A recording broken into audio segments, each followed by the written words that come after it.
On January 5, at 9 a.m. Moscow time, the Ukrainian army launched a new attempt to penetrate the defenses of Russian troops in Kursk direction of the front. Military journalist and analyst Yuri Podolyaka was among the first to report about the beginning of a new attack by Ukrainian forces. In particular, he stated that the Ukrainian High Military Command had launched an attack with significant forces north of the city of Sudzha. According to him, on the morning of January 5, the main fighting unfolded north of the 38004 highway, connecting cities such as Sudzha and Kursk. At the same time, he said that the main goal of the Ukrainian army was the invasion of Berdyan. Yuri Podolyaka also noted the heavy losses of the Ukrainian army in manpower and equipment. According to him, everything that is happening indicates that the Russian General Staff knew in advance about the upcoming offensive of the Ukrainian army. And that is why the Ukrainian troops failed to enter Berdyan.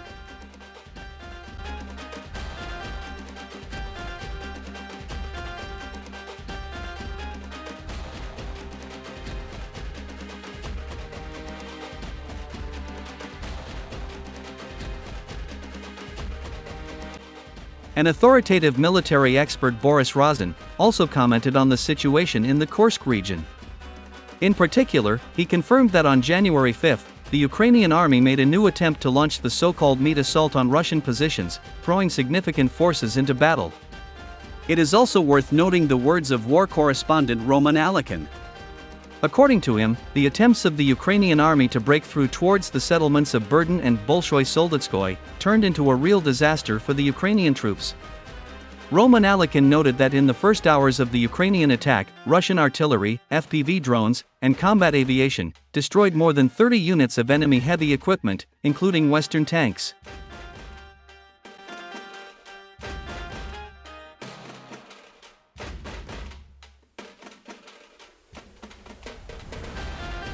Against this backdrop, at 11 a.m. Moscow time, the Russian military reported that the attack of the Ukrainian army had been completely repulsed. At the same time, they also confirmed the heavy losses of the Ukrainian army in manpower and equipment. However, as it turned out, this was only the beginning of the Ukrainian offensive. At 2 p.m. Moscow time, the Ukrainian army launched a second attack, throwing tanks and dozens of infantry fighting vehicles into battle.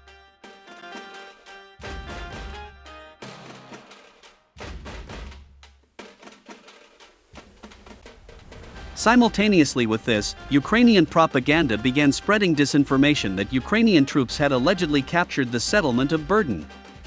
However, the commander of one of the Spetsnaz Akhmet groups, a lieutenant colonel with the call sign Hades, urged not to believe the Ukrainian side. According to him, the Ukrainian troops did not even manage to approach the outskirts of this settlement. He also noted that the second attack by the Ukrainian troops turned out to be as disastrous as the previous one. It is reported that within 2 hours, the Ukrainian army lost 3 military columns and 300 soldiers.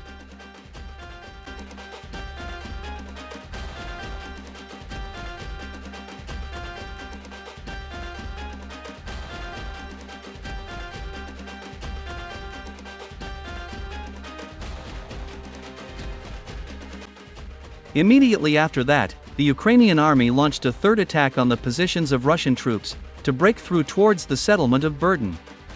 However, the Russian military noted that the third attack by the Ukrainian troops was not so powerful, and rather resembled the death throes of a dying fish.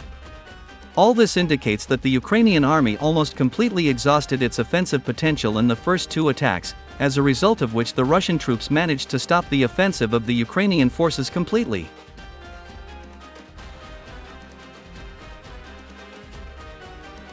Later, the Ministry of Defense of the Russian Federation officially announced that all three attacks by the Ukrainian army in the direction of the settlements of Berdyan, Novosotnetsky, and Bolshoy-Soldotskoye were successfully repelled by Russian troops.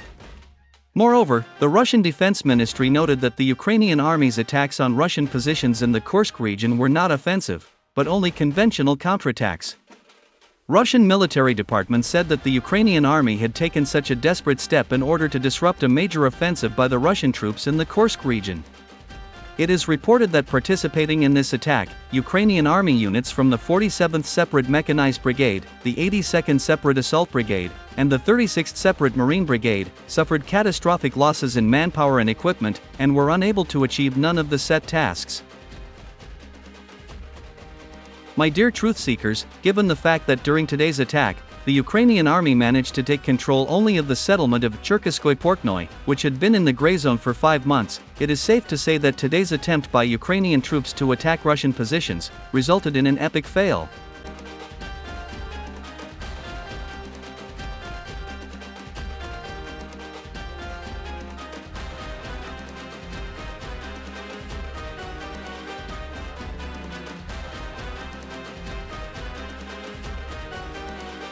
Against this backdrop, insiders in Kyiv said that the head of the Kyiv regime, Volodymyr Zelensky, remaining dissatisfied with the results of today's attack by the Ukrainian army, announced a meeting of the Ukrainian General Staff, where the Commander-in-Chief of the Armed Forces of Ukraine, General Alexander Syrsky, will have to report on the current situation in the Kursk region.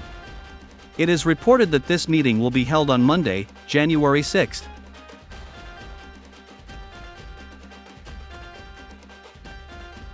According to the authoritative Telegram channel Legitimate, Volodymyr Zelensky is very angry at the Commander-in-Chief of the Armed Forces of Ukraine, General Alexander Syrsky, as he promised the head of the Kyiv regime to normalize the situation in the Kursk region, where the Ukrainian army has lost 70% of the controlled territory over the past 60 days. It is reported that General Syrsky personally promised Zelensky to fix the situation in the Kursk region before Donald Trump's inauguration.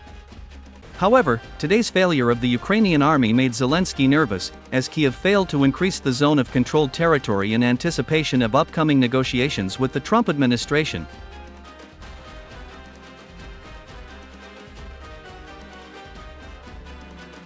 At the moment, Zelensky is demanding from the Ukrainian General Staff as many successful operations and territorial gains as possible in the Kursk region. In his opinion, all this should give Kyiv a strong position in the upcoming negotiations.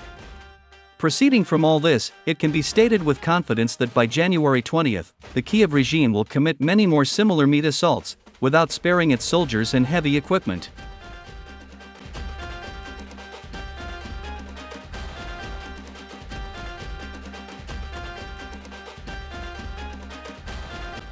Meanwhile, while Zelensky continues to sacrifice thousands of Ukrainian soldiers in the Kursk region in order to achieve a political and informational effect, the Russian army has liberated another settlement in the Pokrovsk direction of the front.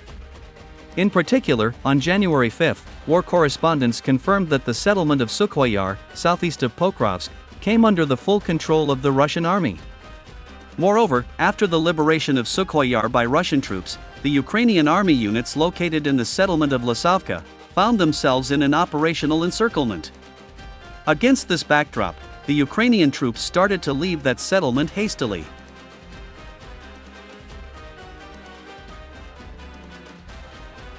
Well, as you can see, the victorious offensive of the Russian army continues in all key directions of the front. Seeing all this, it is safe to say that even the military adventure of the Kyiv regime and the Kursk region will not save Zelensky and his Western masters from the humiliating fate of the loser.